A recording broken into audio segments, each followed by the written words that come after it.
आता ND film स्टुडिओचा सफर केल्यानंतर जेवण वगैरे करून 5 ते 6च्या सुमारास आम्ही माथेरानला पोहोचलो. तर माथेरानला जायचं असेल तर तुम्ही जर मुंबईवरून निघत असाल तर कल्याणवरून तुम्हाला नेरळची डायरेक्ट ट्रेन मिळेल. नेरळला पोहोचल्यानंतर मिनी ट्रेननी तुम्ही माथेरानला जाऊ शकतात.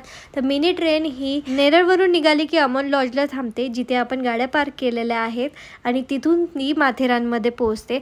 दुसरा मार्ग आहे की तिथे प्रायव्हेट गाड्या आहेत, त्या शेअरिंगनी तुम्ही त्यांनीसुद्धा येऊ शकतात किंवा स्वतःच्या प्रायव्हेट वाहनाने येऊ शकतात. फक्त वाहनं ही तुम्हाला वेशीच्या बाहेरच पार्किंगमध्ये पार्क करावे लागतात. गावामध्ये कुठल्याही वाहनाला आणण्यासाठी परवानगी नाही आहे.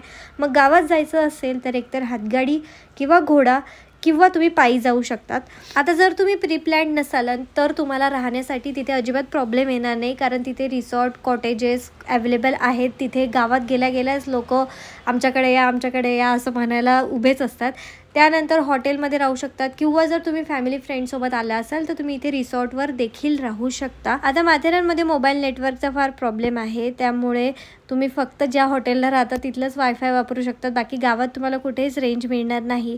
आता जर तुम्ही घोड्यानी किंवा हातगाडीने जात असाल तर ठीक आहे, पण जर तुम्ही पायी माथेरानमध्ये पॉईंट्स पाहायला फिरत असाल तर तुम्हाला अजिबात प्रॉब्लेम येणार नाही, कारण जागोजागी त्यांनी रूट्स लावून ठेवलेले आहे. नक्की भेट द्यावी असंही ठिकाण आहे. पण जर तुम्ही पावसाळ्यात इथे येत असाल तर तुम्ही निसर्ग एन्जॉय करू शकता, व्ह्यू पॉईंट नाही.